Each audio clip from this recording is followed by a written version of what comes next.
Hello students, कल हमने Coulomb's law के बारे में जाना। What is the Coulomb's law और डाई इलेक्ट्रिक कांस्टेंट की कैपेसिटी के बारे में जाना। अब जानते हैं आगे जो मैंने लास्ट में बताया था। टॉपिक में क्या बताया था आपको? रिलेटिव परमिटिविटी और डाई इलेक्ट्रिक कांस्टेंट और स्पेसिफिक इंडक्टिव कैपेसिटी और डाई इलेक्ट्रिक कोफिशिएंट। जानते हैं ये क्या होता है इसके बारे में और इनकी क्या क्या कैरेक्टरिस्टिक्स होती है। देखिए, सबसे पहले हम डेफिनेशन देखते हैं। द डाई इलेक्ट्रिक कांस्टेंट और रिलेटिव परमिटिविटी और स्पेसिफिक इंडक्टिव कैपेसिटी और dielectric coefficient is given by the ratio of the absolute permittivity of the medium to the permittivity of free space. देखिए, relative permittivity होती है वो free space और medium दोनों की permittivity का रेशियो होती है। इसको कैपिटल के से डिनोट करते हैं या फिर इसको रिलेटिव परमिटिविटी ऑफ जानते हैं।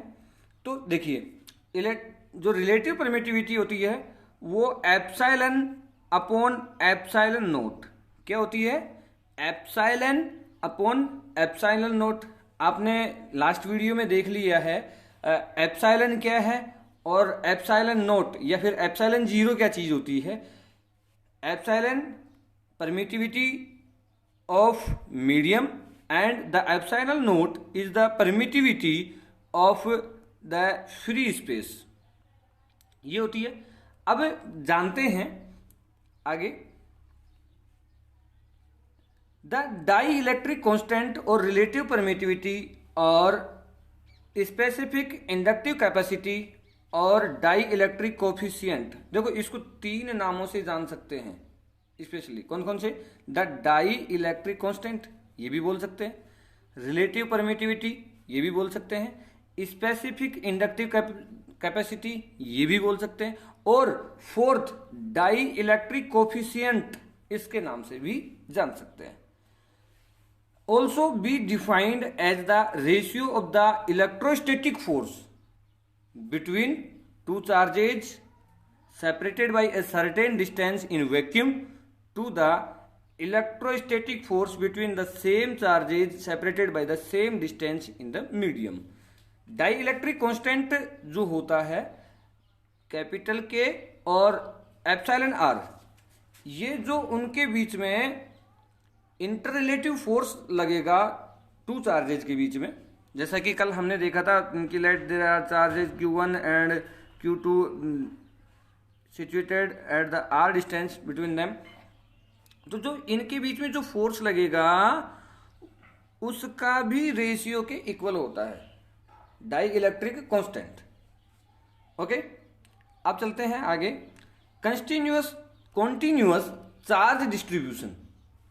कॉन्टिन्यूअस चार्ज डिस्ट्रीब्यूशन के बारे में अगर देखें तो कॉन्टिन्यूअस चार्ज डिस्ट्रीब्यूशन होगा वो होता क्या है, उसकी डेफिनेशन देखते हैं और फिर आगे चलते हैं। देखिए, any charge which covers a space with dimensions much less than it's distance away from A observation point can be considered a point charge. कोई भी एक चार्ज जो कि टू चार्जेज के बीच में ऑब्जर्व किया जाता है किसी भी पॉइंट पर, तो वो क्या होगा? कंटिन्यूअस चार्ज होगा। अब इसके बाद में a system of closely spaced charge is said form a continuous charge distribution. एक ऐसा सिस्टम जिसके अंदर कोई भी टू चार्जेज रखे जाते हैं और उनके बीच में अगर उनकी स्टडी की जाती है तो वो सिस्टम कॉन्टिन्यूअस चार्ज डिस्ट्रीब्यूशन कहलाएगा। अब इसका यूज कहाँ होता है? It is useful to consider the density of charge distribution as we do for density of solid liquid, gas etcetera. कहाँ पे इसका यूज किया जाएगा? Charge distribution between the density of solid, liquid and gas. इसका कहाँ use करेंगे? जो भी सॉलिड, लिक्विड, गैस हैं उनकी डेंसिटी के अंदर चार्ज डिस्ट्रीब्यूशन के बारे में पता करने के लिए इसका यूज किया जाता है। अब देखो, ये होता है 3 टाइप का। कंटिन्यूस चार्ज डिस्ट्रीब्यूशन कितने टाइप का होगा? 3 टाइप का होगा। कौन कौन से हैं 3 टाइप? फर्स्ट टाइप जो है इनका वो है लाइन और लीनियर चार्ज डेंसिटी, जिसको लैम्बडा से डिनोट किया जाता है। किससे डिनोट किया जाता है? लैम्बडा। अब बात करते हैं क्या होता है लीनियर चार्ज डेंसिटी और line charge density. If the charge is distributed over a straight line और over the circumference of a circle और over the edge of a cuboid etcetera. समझिए एक बार दोबारा से। ऐसा चार्ज जो किसी स्ट्रेट लाइन पे हो या किसी भी सर्किल की सरकमफ्रेंस पे हो या फिर भी कोई क्यूबॉइड है या फिर ऐसा कोई भी शेप है, तो इनकी अगर एजेज पर फैला हुआ हो, जैसे देखिए ये एजेज हैं ये इसके, तो इसके एजेज पे फैला हुआ हो या फिर इसके सरकमफ्रेंस पे फैला हो या फिर स्ट्रेट लाइन पे फैला हुआ हो, तो इसको लीनियर चार्ज डेंसिटी बोलेंगे। कौन सी डेंसिटी बोलेंगे स्टूडेंट्स? बोलिए, लीनियर चार्ज डेंसिटी। अब इसके बारे में ज्यादा जानते हैं थोड़ा सा। देखिए, linear charge density is the charge per unit length. अगर इसकी एक्चुअल डेफिनेशन देखी जाए तो ये क्या होगा? Linear charge density is the charge per unit length. Per unit length के अंदर जो चार्ज डेंसिटी होगी उसको क्या बोलेंगे? Linear charge density. Its SI unit is coulomb per metre. Coulomb per metre, ये इसकी एसआई यूनिट होगी। इसको यूं डिनोट कर सकते हैं, lambda is equal to q upon l. ये एल है लेंथ ऑफ ऑब्जेक्ट। क्या है? Length of object. अगर इसका डिफरेंशिएशन करते हैं तो डिफरेंशिएशन करेंगे तो देखेंगे lambda is equal to d q upon d l. D q upon d l. और अगर total charge in line l में काउंट करते हैं तो इनका सम लगा देंगे, जो इंटीग्रल से इसको बता सकते हैं। ठीक है, तो Q is equal to integral L, ये इंटीग्रल का साइन यहाँ L, और इसके सम को दिखाने के लिए इसका यूज कर सकते हैं लैम्बडा DL। जो चार्ज होता है तो लीनियर चार्ज डेंसिटी पर यूनिट लेंथ वाला, तो उसको देखने के लिए जैसे एक लाइन है, जैसा कि यहाँ दिखाया गया है, ये टोटल लाइन होगी। इस पे इस स्पेस में जितना भी चार्ज है, जहाँ इसमें ब्लू डॉटेड जो लाइन दे रखी है आपको, इसमें देखिए, तो उसको हम लीनियर चार्ज डेंसिटी के नाम से जानेंगे पर यूनिट लेंथ पे। ठीक है, नेक्स्ट टॉपिक चलते हैं, इसी का जो पार्ट है नेक्स्ट है surface charge density sigma. Surface charge density sigma. अब देखो, सरफेस चार्ज डेंसिटी के बारे में अगर बात करते हैं तो if the charge is distributed over a surface area then the distribution is called surface charge distribution.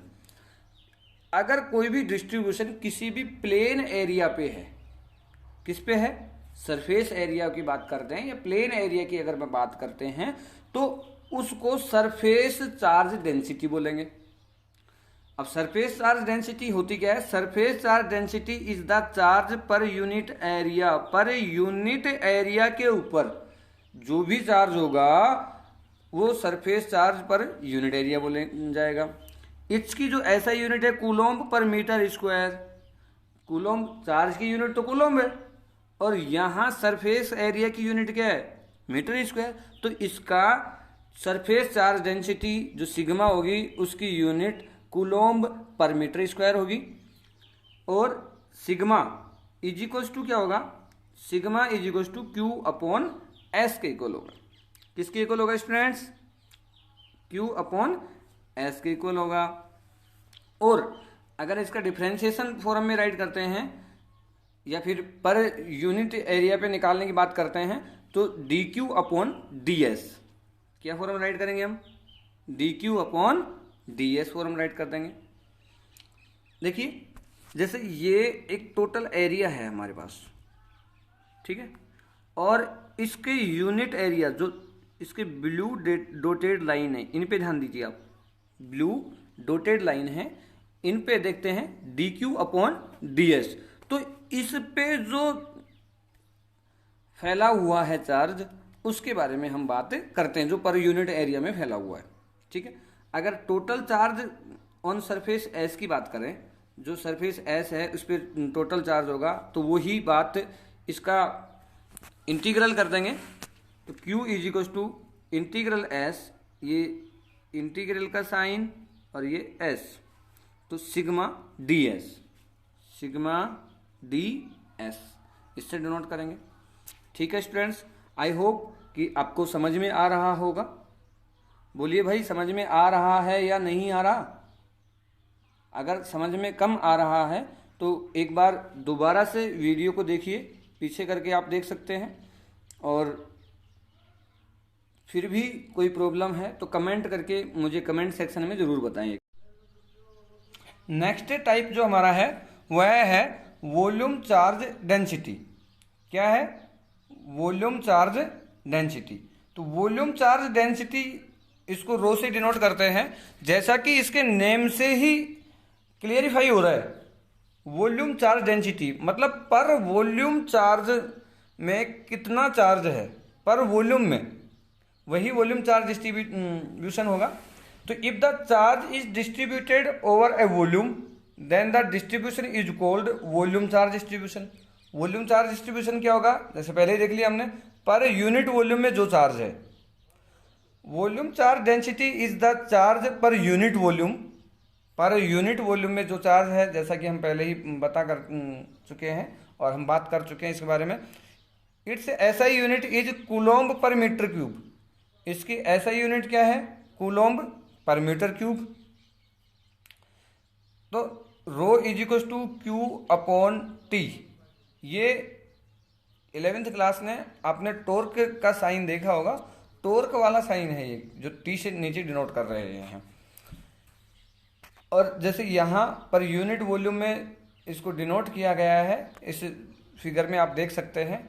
और जब इसका यहाँ डिफ्रेंशिएशन करते हैं तो rho is equal to d q upon d t, जो कि आपको पता है यूनिट वॉल्यूम के लिए दिया गया है।